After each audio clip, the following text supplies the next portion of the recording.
Vamos ler o texto então. Romanos 3:1. A fidelidade de Deus. Então, que vantagem tem o judeu? Ou qual a utilidade da circuncisão? Muita, em todos os sentidos. Em primeiro lugar, porque as palavras de Deus foram confiadas aos judeus. Só para nós compreendermos aqui o que está acontecendo, hoje nós vamos estudar aqui o capítulo 3, provavelmente apenas o versículo 1 e o versículo 2, mas o cenário, o que está acontecendo aqui é o seguinte: Paulo já está tratando das objeções que possivelmente iriam ser levantadas no meio judeu, porque se você se lembra do capítulo 1, do verso 16 e 17, Paulo diz que ele não se envergonha do evangelho de Deus, pois é o poder de Deus para a salvação de todo aquele que crê, primeiro do judeu e depois ao grego. E logo após isso, Paulo anuncia a ira de Deus sobre toda a humanidade. Ou seja, todos aqueles que vivem de forma impiedosa, a ira de Deus será descarregada sobre eles. E é óbvio que do versículo 18 ao versículo 32 do capítulo 1, Paulo está tratando de uma certa forma com relação aos gentios, aquelas pessoas que viviam suas vidas de maneira imoral, completamente perdida. Mas uma verdade era central acerca de toda a humanidade, que era que todos estão debaixo da ira de Deus, seja judeu ou gentio. Então, no capítulo 2, como você se lembra, Paulo tratou exatamente sobre isso. Paulo investiu durante o capítulo 2 inteiro apenas o objetivo de esclarecer aos judeus que mesmo eles tendo a palavra de Deus, mesmo eles tendo a lei de Deus, mesmo Deus ter se revelado a eles, mas eles viviam de forma ímpia, ou seja, eles viviam como se não houvesse Deus. Paulo está dizendo: vocês também estão sob a ira de Deus. Vocês estão debaixo da ira de Deus da mesma forma que um gentio está. Vocês, ó judeus que vivem como se Deus não existisse, também estão debaixo da ira de Deus. Então, o capítulo 2, Paulo gasta exatamente para mostrar, para provar isso aos judeus, que eles estavam perdidos da mesma forma como um gentio estava. E aí, então, possivelmente aqui no capítulo 3, Paulo já está tratando esta objeção. Você se lembra, esta divisão que nós temos hoje é recente, provavelmente ali da Idade Média. Não tinha essas divisões de capítulo ou versículo, mas fizeram uma divisão bem cirúrgica aqui no capítulo 3, ao dividir. E com certeza Paulo já está tratando esta objeção. Porque, como assim, Paulo? Você diz que nós, judeus, somos a mesma coisa que os gentios? Que nós também, Deus se revelou a nós e nós estamos debaixo da ira de Deus? Como assim, Paulo? E aí então Paulo diz, porque automaticamente essa seria a objeção que iria surgir. Então, que vantagem tem o judeu? Ora, se Deus se revelou a ele, Deus deu a sua palavra a ele, então, mas qual vantagem, Paulo? Pela maneira que você está se expressando, pregando, parece que não há vantagem alguma ser judeu ou ser gentio. Ser judeu aqui não tem vantagem alguma. Ou qual a utilidade da circuncisão? E aí, então, Paulo responde no verso 2, dizendo: muita em todos os sentidos. Em primeiro lugar, porque as palavras de Deus, ou em algumas versões, os oráculos de Deus, foram confiadas aos judeus. Ou seja, Deus entregou a sua palavra àqueles homens. E aí então Paulo continua as objeções, E então, se alguns foram infiéis, a infidelidade deles anulará a fidelidade de Deus? Paulo responde: de modo nenhum. Seja Deus verdadeiro e todo homem mentiroso, como está escrito, para que seja justificado em tuas palavras e venças quando fores julgados. Essa parte aqui, esse versículo aqui, é uma referência do Salmo 51, quando Davi está ali narrando o seu pecado com Betseba. Verso 5. Mas se a nossa injustiça demonstra a justiça de Deus, que diremos? Por acaso Deus é injusto por aplicar a sua ira? Estou usando critérios humanos. De modo nenhum, do contrário, como Deus julgará o mundo? Mas se para a glória de Deus, a sua verdade é ainda mais ressaltada por meio da minha mentira, porque ainda sou julgado como pecador. Você note que do versículo 3 ao versículo 8, é como se Deus estivesse no banco dos réus. como se Deus fosse o culpado de toda a situação. E Paulo está levantando essas objeções, que são as objeções que nós temos hoje. As pessoas querem colocar Deus contra a parede. E aí no verso 8, diz: e por que não dizemos, como alguns afirmam, com calúnia que dizemos, façamos o mal para que venha o bem? A condenação destes é merecida. Até aí. Então hoje eu quero falar sobre os privilégios por ser cristão. Como eu disse, nós estamos iniciando aqui o capítulo 3, e é importante que eu e você nos lembremos do contexto maior do qual este capítulo ele deve ser necessariamente considerado. E a ideia é justamente voltarmos para o capítulo 1, do versículo 16 e 17. Paulo diz: porque não me envergonho do evangelho, pois é o poder de Deus para a salvação de todo aquele que crê, primeiro do judeu e também do grego. Pois a justiça de Deus se revela no evangelho, de fé em fé, como está escrito: o justo viverá pela fé. Então Paulo está dizendo que ele não tem vergonha do evangelho, porque ele sabe que o evangelho é o poder de Deus para todo aquele que crê, para todo aquele que se arrependeu dos seus pecados, confessou a Cristo. O evangelho é o poder de Deus para isso.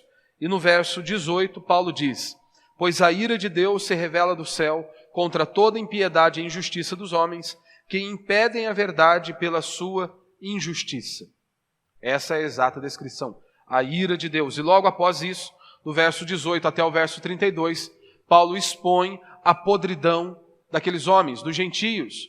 E é claro que mesmo naqueles dias, tanto nos dias de Paulo como em nossos dias, há pessoas que mesmo sendo ímpias, pessoas que não temem a Deus, carregam sobre si, carregam dentro dos seus valores alguns princípios morais. Nem todos os gentios da época de Paulo viviam de forma tão pervertida como Paulo descreveu do verso 18 ao verso 32. Mas aí que entra a questão. O que Paulo estava tentando mostrar àqueles homens, tanto aos gentios quanto aos judeus, não importa se o mundo te aplaude, não importa se as pessoas do mundo consideram você uma pessoa boa, mas todos nós somos pecadores e completamente malignos e depravados, diz a Escritura. Paulo vai reafirmar essa verdade no capítulo 3, dizendo que todos pecaram, todos estão destituídos da glória de Deus. Ou seja, você se lembra de Tiago? Tiago diz: se você transgredir um mandamento, você é culpado. Ou seja, se você mentiu uma vez, você está condenado. Ninguém pode se salvar, ninguém é bom o bastante para chegar um dia diante de Deus e dizer: eu sou merecedor da salvação, eu mereço a salvação, eu sou digno da salvação. Ou seja, mesmo havendo pessoas gentios que não viviam de forma completamente depravada, de acordo com o que Paulo citou do verso 18 ao verso 32, a grande mensagem é: todos estão debaixo da ira de Deus, porque todos são pecadores.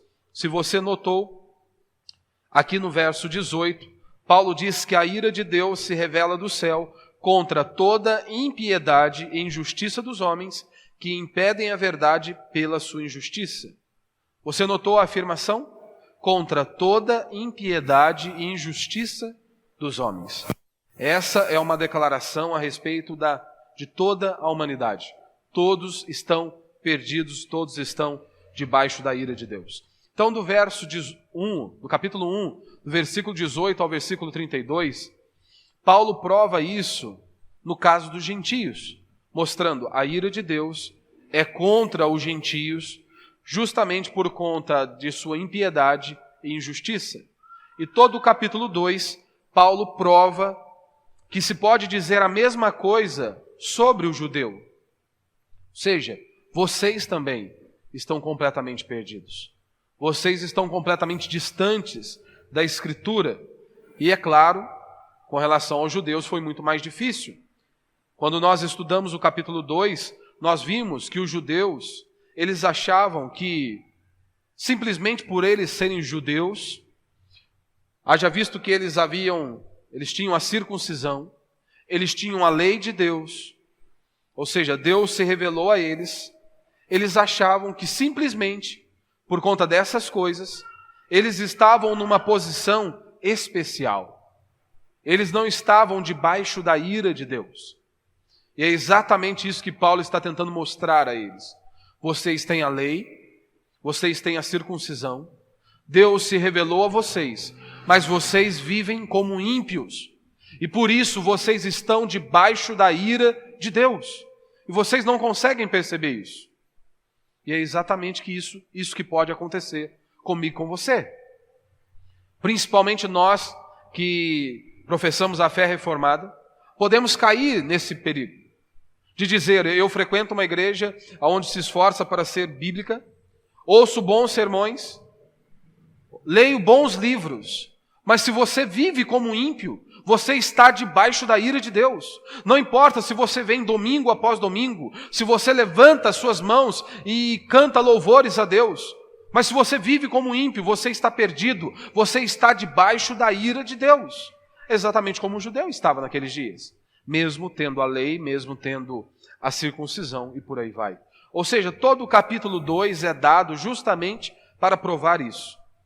Que na realidade não havia ou não há nenhuma diferença nesse aspecto entre judeu e gentio. Ou seja, ambos estão debaixo da ira de Deus. Todos. Ou seja, e o que Paulo está levantando é justamente o seguinte: judeu, você não deve confiar na sua circuncisão. Judeu, você não deve confiar no fato de que você tem a lei de Deus. Ô judeu, você não deve confiar nessa espécie de conhecimento superficial da lei de Deus que você julga ter. Ou seja, isso não faz diferença alguma do ponto de vista da salvação. É isso que Paulo está tratando com eles. E quando nós chegamos aqui no capítulo 3,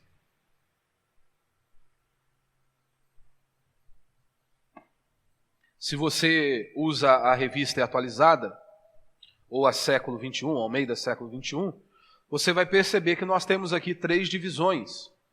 Três divisões. Do versículo 1 ao versículo 8, Paulo ele se ocupa com a dificuldade relacionada com o que ele acabou de dizer no capítulo 2. Então, do versículo 1 ao versículo 8, Paulo está tratando justamente isso. Está tentando resolver essa espécie de dificuldade que iria surgir quando as pessoas fossem ler a sua carta. Então, Paulo está tratando dessa dificuldade, ou seja, aquilo que ele acabou de dizer no capítulo 2. Do versículo 9 ao versículo 20, Paulo ele faz algo que evidentemente é importante do ponto de vista do judeu. O que Paulo vai fazer do verso 9 ao verso 20? Paulo vai fazer inúmeras citações do Antigo Testamento, que era o que os judeus tinham naqueles dias, que eram os oráculos de Deus, ou seja, a palavra de Deus.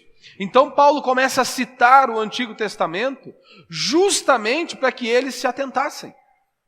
Porque os judeus, diferente de muitos de nós hoje, aqueles homens, por mais que eles não se submetessem às Sagradas Escrituras, eles tinham um domínio da palavra de Deus. Eles conheciam as Sagradas Escrituras. Eles liam as Sagradas Escrituras, diferente de muitos hoje. Mas por que então Paulo cita esses inúmeros versículos? Justamente para que eles pudessem perceber. Eu sei, Paulo provavelmente está ali trazendo esses versículos com a ideia do seguinte: judeus, eu sei que vocês estão achando que quando eu digo que vocês estão debaixo da ira de Deus, vocês estão achando que é uma opinião minha. Eu estou julgando vocês. Não, prestem atenção. Ouçam o que as Escrituras dizem acerca de vocês. Ou seja, acerca de nós, judeus. E aí Paulo cita inúmeros versículos para provar isso. A Escritura está mostrando que vocês estão completamente perdidos, distante de Deus. Ou seja, vocês estão debaixo da ira de Deus. Então no verso 19 e o verso 20, principalmente aqui no verso 20, Paulo dá um checkmate e mostra que todos são culpados diante de Deus e que a ira de Deus está sobre toda a impiedade e injustiça dos homens, quer seja judeu, quer seja gentios. É algo universal. E aí então nós chegamos no verso 21 até o verso 31, que após Paulo deixar bem claro que todos estão debaixo da ira de Deus, quer judeu, quer gentio, após Paulo esclarecer isso de forma bem transparente àqueles homens, Paulo então retorna ao que ele havia iniciado no capítulo 1, no versículo 17. Paulo começa a tratar acerca da doutrina da justiça de Deus em Cristo Jesus. Após ele deixar bem claro aqueles homens que todos são depravados, que todos são corrompidos, que todos estão perdidos, Paulo retorna a Romanos 1,17, começa agora a tratar a justificação pela fé em Cristo Jesus. Ou seja, note que Paulo é extremamente zeloso. Paulo, você percebe que há uma grande preocupação em oferecer luz, conhecimento e informação às pessoas. Paulo está preocupado justamente com isso. Ele acha essencial lançar um firme alicerce. Paulo não está preocupado, como muitos de nós não temos a paciência de irmos versículos por versículos. Nós muitas das vezes queremos passar o texto e chegar numa porção que nós achamos que vai ser mais proveitosa. Paulo ele não faz assim, Paulo ele não trabalha desta maneira, mas Paulo ele está preocupado em oferecer luz, conhecimento e informação às pessoas, ou seja, formar ali um firme alicerce. E é isso que nós, se Deus nos permitir, é o que nós vamos fazer. Hoje nós vamos estudar aí o versículo 1 e o versículo 2, e eu tenho apenas 2 princípios. Então, primeiro, que vantagem tem o judeu? Esse é o meu primeiro princípio.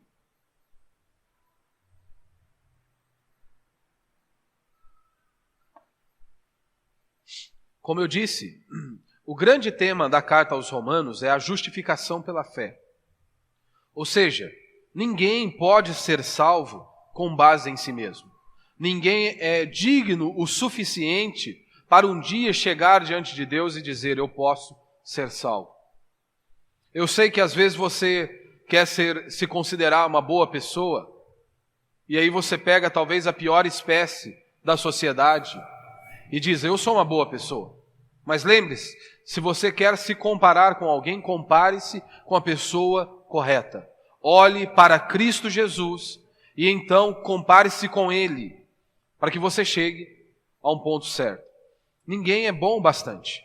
E o que Paulo está dizendo é justamente isso. Olha, a circuncisão não salva, a lei não salva, o título que vocês possuem de judeus, do povo escolhido de Deus, não salva vocês. É isso que Paulo está tratando. E provavelmente, quando Paulo está trazendo aqui a nós a sua mensagem, é justamente como se houvesse alguém se levantando e dizendo, como assim, Paulo? Você está dizendo que nós judeus somos a mesma coisa que os gentios? Ora, Deus um dia nos escolheu, Deus um dia se revelou a nós, entregou as suas palavras a nós. E você está dizendo que nós somos a mesma coisa que os judeus? Calma aí, Paulo, o seu ensino está correto? Paulo, você está sugerindo então que quando Deus chamou Abrão e fez dele Abraão e uma nação, quando Deus ele entregou as suas promessas, quando Deus introduziu o selo da circuncisão, quando Deus formou esta nação para si e lhe deu a sua lei, por aí vai. Paulo, você está dizendo que tudo isso que Deus fez foi em vão? Que tudo isso é perdido, Paulo? Ou seja, que nós judeus nós estamos no mesmo pé de igualdade que os gentios? Paulo, você está dizendo então que o Velho Testamento não serve para nada? É isso que você está pregando, Paulo? E aí, Paulo, quando nós lemos o versículo 1 e 2, nós temos isso de forma bem clara. Aqueles homens não estavam compreendendo o ensino de Paulo, como muitos não compreendem hoje o ensino de Paulo. O que Paulo estava dizendo é o seguinte, olha, eu não estou dizendo que não tem valor, seja a circuncisão, seja a lei, ou seja o título que vocês possuem. O que eu estou dizendo é que eles não salvam vocês. Porque do que adianta vocês terem um título de judeu, ou nós hoje de reformado, de cristão reformado? Do que adianta você dizer que você é batizado? Do que adianta você dizer que você tem a lei de Deus, a palavra de Deus, se você vive como um ímpio? Do que adianta tudo isso? Ou seja, isso não vai salvar vocês. Talvez vocês se apoiem nisso, mas isso não salva vocês. E aí, automaticamente, eles não haviam compreendido mesmo. Porque, em hipótese alguma, Paulo está dizendo que a circuncisão não teria valor. Romanos capítulo 2, verso 25, Paulo diz, porque de fato a circuncisão é proveitosa, se cumprires a lei. Mas, se és transgressor da lei, a tua circuncisão tornou-se incircuncisão. Ou seja, o mero fato de que um homem foi circuncidado não o salva. Da mesma maneira, como apresentar os nossos filhos, ou alguém, um adulto, ser batizado, se ele vive de maneira ímpia, não vai o salvar. Se ele vive como se não houvesse Deus, se ele não se submete às sagradas escrituras, todo aquele trabalho é perdido, todo aquele trabalho é em vão. Ou seja, dizer que uma pessoa ela não é salva porque ela é judeu, não significa dizer que ela não tem nenhuma vantagem com relação aos gentios. É isso que Paulo está tratando aqui. Ora, quando eu digo que o título de vocês não salva, a circuncisão não salva, a lei não salva, mas eu não estou dizendo em hipótese alguma que vocês, o fato de ser um judeu, não tenha nenhuma vantagem sobre os gentios. E ele diz, pelo contrário, no verso 2, muita em todos os sentidos. Há muitas vantagens em vocês serem judeus.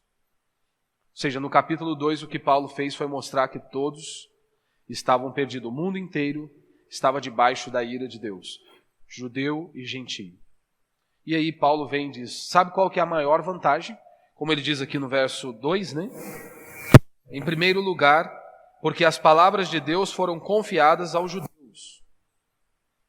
Você notou que Paulo diz em primeiro lugar. Paulo ele não vai depois dizer, olha, em segundo lugar é isso, ou em terceiro lugar é isso. Quando Paulo diz em primeiro lugar, ele está dizendo, olha, a coisa mais importante, vocês têm inúmeros privilégios, mas o mais importante que vocês carregam é que Deus entregou a sua palavra a vocês. Deus entregou, as palavras de Deus foram confiadas aos judeus. Deus entregou os seus oráculos a vocês. E isso é a coisa mais importante, como Paulo diz aí no verso 2. Muita, em todos os sentidos. Em primeiro lugar, porque as palavras de Deus, ou os oráculos de Deus, foram confiados aos judeus. Oráculo é isso, é a revelação divina. E tratando-se aqui do capítulo 3, o qual nós estamos estudando, Paulo está tratando especificamente do Antigo Testamento. Se você tiver a oportunidade de puxar aí na sua Bíblia, no seu celular, você vai ver que essa expressão oráculos de Deus, no Novo Testamento aparecem 4 vezes, apenas 4 vezes. E aqui no capítulo 3 de Romanos é justamente, especificamente acerca do Antigo Testamento. Ou seja, o que Paulo está dizendo é o seguinte, judeus, Deus os encarregou dos seus oráculos. Deus entregou as palavras dele a vocês. Ou seja, vocês devem cuidar da palavra de Deus, vocês devem guardar os mandamentos de Deus, guardar a palavra de Deus e também devem propagar a mensagem de Deus.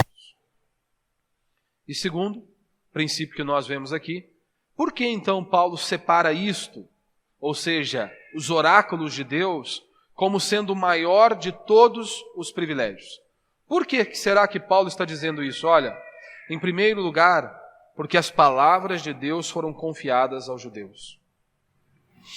O que Paulo está dizendo é o seguinte, vocês não atentaram a isso, mas a maior vantagem que vocês possuem em relação aos gentios é que vocês têm a palavra de Deus. Os oráculos de Deus foram entregues a vocês. E isso é muito mais importante do que a travessia do Mar Vermelho e a destruição do exército de Faraó. Isso é muito mais importante do que o sustento de Israel com o maná. Isto é muito mais importante do que todos os milagres que vocês viram. Os oráculos de Deus. Ou seja, o que Paulo está dizendo é, não há mais alto privilégio que possa advir a um ser humano do que este aqui, de Deus confiar os seus oráculos, de Deus entregar a sua palavra àqueles homens. Não há privilégio maior do que esse. É isso que Paulo está tratando. Imagine, pense comigo, para ficar mais fácil para você entender. Imagine que você tem aí um artista, uma pessoa que você julga ser uma pessoa intelectual, uma pessoa a qual você admira, mas é um artista, uma pessoa que você não tem um contato todos os dias com ela. Mas vamos imaginar na hipótese que você está ali à rua caminhando, e essa pessoa que você admira no trabalho, você julga ser uma pessoa assim especial para você, e ela então para te cumprimentar, troca algumas palavras com você, né? Pergunta como está a sua vida e por aí vai. Como você vai se sentir? Você vai se sentir extremamente extasiado. Que maravilha! Que privilégio eu tive de poder apertar a mão de fulano de tal, de poder conversar com fulano de tal. Meu irmão, mas isso, tratando-se de pessoas limitadas e falhas como nós, não é nada, mas já é um grande privilégio. Agora, multipliquem isso pela infinidade. Ou seja, não há nada que seja maior do que este privilégio de Deus falar ao homem, de Deus entregar os seus oráculos ao homem. Não há privilégio maior do que esse. Esse é um privilégio que ultrapassa todo o nosso entendimento. Ou seja, se o maior privilégio é Deus falar ao homem diretamente, nós podemos dizer também que o maior prejuízo que o homem pode sofrer é de Deus não lhe falar.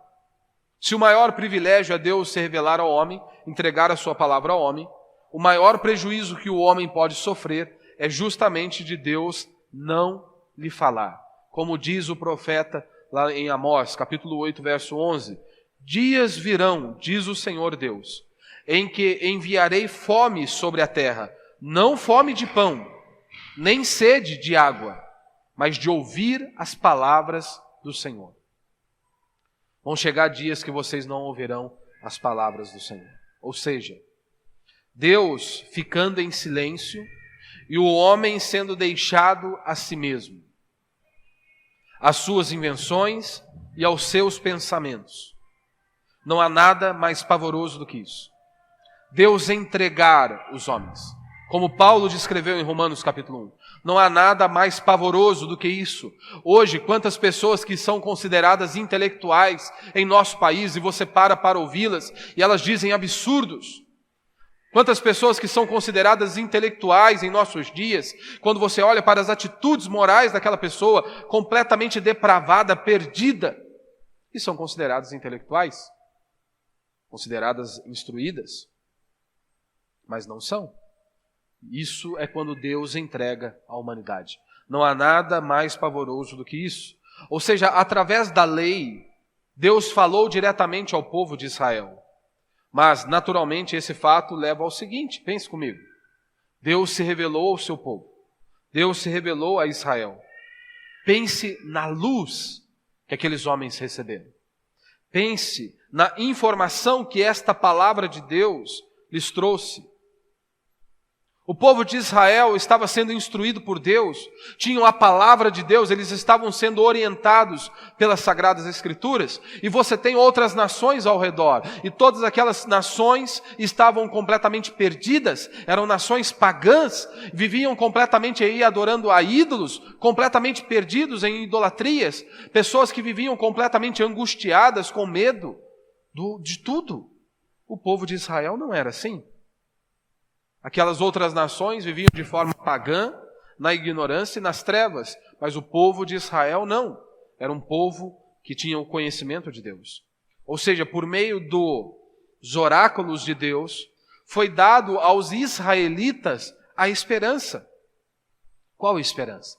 Além deles terem a luz, a informação da palavra de Deus, eles ainda possuíam algo ainda maior. Havia para eles, para o povo de Israel, a esperança que um dia Deus enviaria o Messias para salvar o seu povo dos seus pecados. As nações vizinhas não tinham isso. Eles não tinham a esperança de que um dia viria um resgatador. Porque você se lembra, no Antigo Testamento? Havia lá um sacrifício diário, um animal precisava morrer, porque o homem não podia se salvar. Então, quando aquele animal era sacrificado, era um símbolo disso, que a ira de Deus estava sendo aplacada por meio daquele sangue. Ou seja, que um dia viria de fato um libertador, o Messias. E o povo de Israel tinha isso. Quando nós lemos Deuteronômio, capítulo 18, verso 15, você percebe isso. Quando você lê Gênesis, capítulo 49, você percebe isso.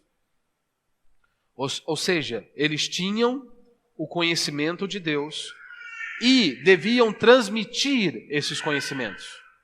E era isso que eles não estavam atentando. Eles tinham o conhecimento de Deus e deveriam transmitir esses conhecimentos. Que privilégio essas pessoas tinham. Que privilégio esses homens tinham de serem os representantes de Deus. Deus entregou, porque as palavras de Deus foram confiadas aos judeus. Ou seja, era um grande privilégio ter todo esse conhecimento. Por quê? Ora, por que era um privilégio eles terem todo esse conhecimento? Porque era justamente esse conhecimento da lei de Deus, da palavra de Deus, que iria levar o homem a perceber o quanto que ele é pecador, o quanto que ele é depravado, o quanto que ele é maligno. Então esse conhecimento era um privilégio, eles terem esse conhecimento, justamente por conta disso, que por meio deste conhecimento das Escrituras, então isso deveria levá-los a perceber que eles estavam debaixo da ira de Deus. Ou seja, isso os levaria a buscar a Deus, a buscar a misericórdia de Deus, a libertação e a salvação. Por isso era um privilégio. Por meio da lei de Deus é que os olhos eram abertos e eles poderiam perceber a podridão, seus pecados, quanto eles estavam distantes de Deus e então poderiam buscar a Deus. Mas lembre-se, todas as vezes que você lê a Escritura, você abre a palavra de Deus, que você lê um texto, que você vem a um culto ou a um pequeno grupo, você deve se atentar. O que isso tem a ver comigo? O que esta exposição tem a ver comigo? O que esta pregação, o que estes versículos têm a ver comigo? Porque, meu irmão, não adianta você vir domingo após domingo, quarta após quarta, pequeno grupo após pequeno grupo, ou você estudar a Escritura apenas de forma acadêmica, apenas para poder discutir com algumas pessoas. Não adianta nada você vir culto após culto, domingo após domingo e dizer: eu entendi que os judeus estavam perdidos, eu pude perceber que os gentios estavam completamente perdidos em seus pecados. Se você não olha para a Escritura e diz: o que isso tem a ver comigo, o que Deus quer falar comigo por meio desta palavra, o que isso se aplica à minha vida. Você precisa fazer isso. Você precisa voltar para a sua casa e se prostrar diante de Deus e perguntar o que isso tem a ver comigo. Eu não quero simplesmente saber que os judeus estavam perdidos, que os gentios estavam perdidos, mas Deus abre os meus olhos. Será se eu não estou perdido da mesma forma que eles? Será se eu posso usar os mesmos argumentos que esses homens usaram há mais de 2000 anos? Ou seja, você precisa aplicar tudo isso à sua vida. E eu quero te fazer uma pergunta. Você tem noção do privilégio que nós temos? Você tem noção do privilégio que você tem? Primeiro, porque nós vivemos num país onde você pode cultuar a Deus, onde você pode sair da sua casa e cultuar a Deus. Vivemos num país onde nós podemos ler a Escritura, onde você pode abrir a sua Bíblia, aí no seu celular, no seu qualquer coisa aí, seja ela física ou no seu smartphone. Você pode ler a Escritura a qualquer momento. Você percebe o privilégio que você tem? Você percebe o privilégio que você tem? Nós temos as Sagradas Escrituras, a palavra de Deus do Antigo Testamento, o Novo Testamento. É isso que nós temos. Você tem a noção do privilégio que você tem? Será mesmo se você tem? Será se você compreende a vantagem de você ter a sua Bíblia aberta? Esse livro, isso aqui não é um livro comum, isso aqui é a palavra de Deus e você tem que se lembrar disso todo santo dia. E isso aqui não é um livro comum, é a palavra de Deus, são os oráculos de Deus. Ou seja, Deus se revelou a nós.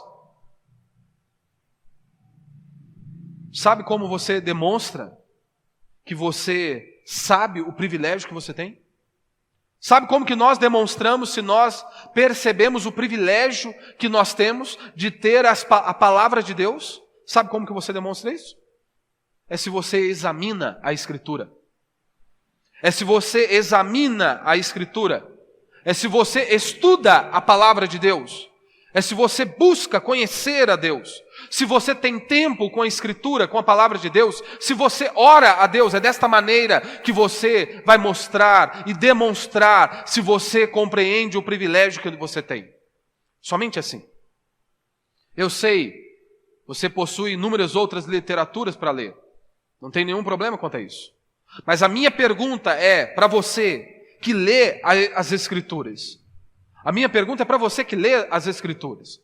Por que você lê as Escrituras? Você faz isso por conta de um costume? Por que você lê as Escrituras? Por uma questão de prática? Por que você decidiu? Por que você lê a Escritura?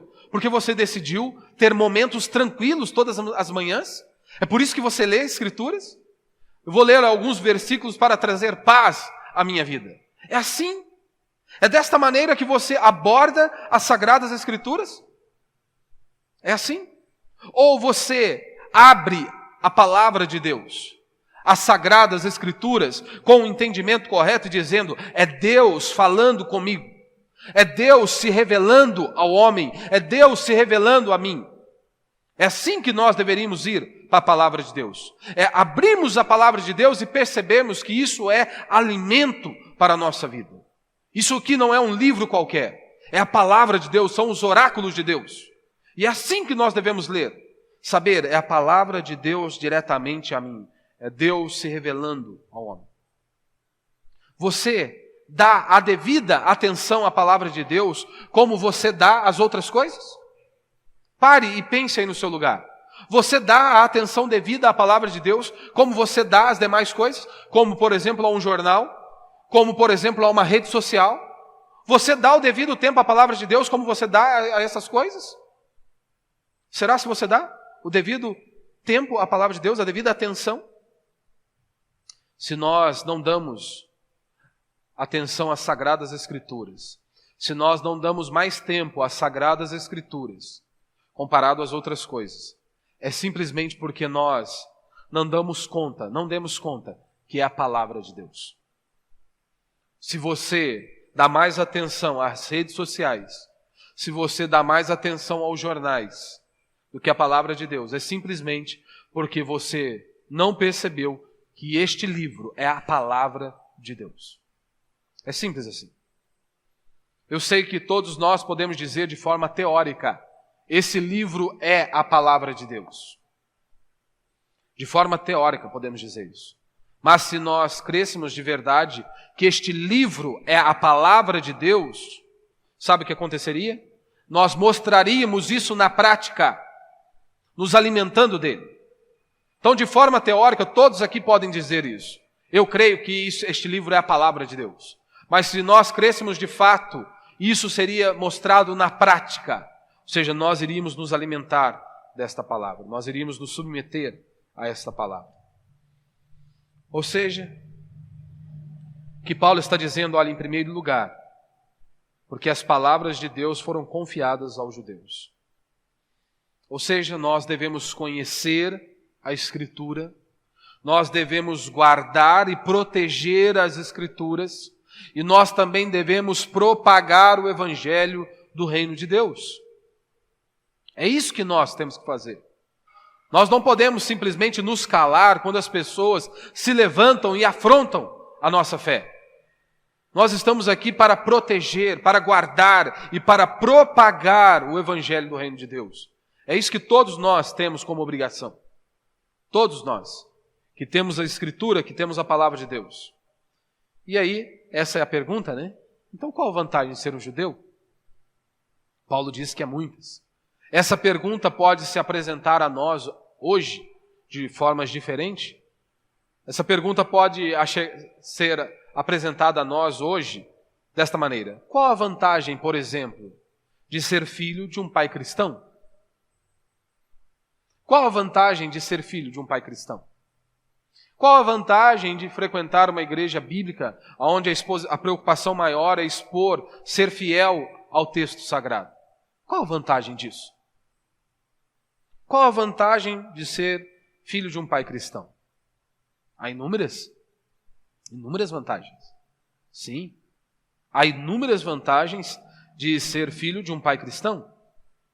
Se nós de fato exercermos a nossa missão, a nossa obrigação como pais, de instruir os nossos filhos na palavra de Deus, isso será bênção na vida deles. Sim, eles devem chegar ao arrependimento muito antes de muitas pessoas. Sabe por quê? Eles estão sob o som disso tudo. Principalmente se você frequenta uma igreja bíblica que expõe o texto sagrado. Ah, pastor, mas eu não tenho muito entendimento. Pegue a pregação, ouça a pregação. E pegue lá um princípio ou um versículo e exponha o texto para o seu filho, de forma que ele compreenda a palavra de Deus. Então você estará o instruindo nas Sagradas Escrituras. E isso vai fazer uma grande diferença na vida dele. Isso fará uma grande diferença na vida dele. Eles estão sendo privilegiados ao ouvir a palavra de Deus. Eles estão se familiarizando com o texto sagrado. E isso, todo esse contato com a Escritura, com a palavra de Deus, deveria levá-los à convicção de pecado. Eles saberem o quanto que eles são depravados, o quanto que eles são malignos, o quanto que eles precisam de Deus. E nós não podemos garantir que isso ocorra. Não. Mas, porém, a vantagem eles têm. De ter um pai cristão, de ter uma mãe cristã. Vantagem eles têm. Eles têm a oportunidade de ouvir a mensagem de Deus. Muitos de nós que estamos aqui não tivemos a oportunidade de termos pais cristãos que pudessem nos orientar nas Sagradas Escrituras. E muitos de nós sofremos hoje justamente porque não conhecíamos o Senhor. Justamente porque trilhamos caminhos longe de Deus. E por isso estamos sofrendo. Por isso muitas vezes colhemos fruto dos nossos pecados. Então é maravilhoso poder ser filho de pais cristãos, se estes verdadeiramente se portam como tais. Note, é maravilhoso ser filho de pais cristãos, se de fato esses pais são cristãos. Porque como você vai anunciar a palavra de Deus aos seus filhos, se pouco importa as Escrituras para você? Como você vai falar que um dia ele estará diante de Deus, se você não acredita nisso? Como você vai pregar para o seu filho se você não está preocupado em se alimentar da palavra de Deus? Se você não crê que isso aqui é a palavra de Deus? Isso é maravilhoso, ser filho de pai cristãos, quando estes se portam como tais. E para a gente encerrar, é dever dos pais criar, os pais cristãos, ensinar aos seus filhos os oráculos de Deus, a palavra de Deus. E lá na frente, há uma grande possibilidade deles agradecerem vocês. De dizer, louvado seja Deus por minha mãe, que foi conservada na missão de mãe, que me instruiu nas Sagradas Escrituras, que me levou a conhecer a Deus, em tarefas simples, diárias, mas ela me expunha às Escrituras. Ela me levava a ter temor a Deus. Há uma grande possibilidade de seus filhos chegarem lá na frente e dizerem isso. De olhar para os pais e dizer, louvado seja Deus pela vida do meu pai. Que ele inculcou a palavra de Deus na minha vida. Que ele me expôs a pregação do Evangelho. Que ele me anunciou a palavra de Deus. Isso é sua obrigação, não é minha obrigação. Não é obrigação da salinha, das tias, das salinhas. Lembre-se disso. Não se engane que você vai vir trazer o seu filho, ele vai ficar 40 minutos ali, e nós nos esforçamos para trazermos assuntos bíblicos, material de qualidade. Mas, meu irmão, são 40 minutos apenas. Você acha mesmo que 40 minutos vai resolver o seu problema? Você acha mesmo que 40 minutos do seu filho ali na salinha vai resolver o seu problema? Se você voltar para sua casa e deixar ele assistir aquelas porcarias, se você não monitorar o celular dele, se você não ensiná-lo a Escritura, você acha mesmo que 40 minutos de salinha vai resolver o problema dele? Não, não, não. A obrigação é sua como pai. A obrigação é minha como pai. A obrigação é sua, minha irmã, como mãe. Não é das tias da salinha, é sua. Sua obrigação de expor as Sagradas Escrituras. Então que Deus tenha misericórdia de nós. Que Deus abra os nossos olhos para que nós possamos perceber o quão distante nós estamos, muitas vezes, das Sagradas Escrituras. O quanto que às vezes nós estamos distante da palavra de Deus. Que Deus tenha misericórdia de nós. Nós somos um povo privilegiado, que temos as Sagradas Escrituras. Nós temos isso aqui, a palavra de Deus, que Deus nos dê sabedoria para que nós possamos, dia após dia, manhã após manhã, nos prostrarmos diante deste livro e saber, é a palavra de Deus. É alimento para a minha vida, para a minha alma, para a minha casa, para a minha família. E é claro, dentro dos privilégios, se você é uma pessoa privilegiada, você sempre vai ter responsabilidades. E era isso que um judeu não entendia. Ele era privilegiado por ter a palavra de Deus. Mas o privilégio carrega também consigo as responsabilidades, que é o que eu e você temos que ter. Nós temos o privilégio de viver num país onde nós podemos cultuar a Deus, ter acesso à Escritura, a boas pregações, a bons livros. Com isso nós carregamos responsabilidades de guardar essa fé, de propagar o Evangelho, de instruir as pessoas no caminho do Senhor, de instruir os nossos filhos no caminho do Senhor, de nós não nos apoiarmos nessas coisas, mas dizermos, eu preciso do Senhor a cada dia. Que Deus tenha misericórdia de nós e nos instrua a cada dia.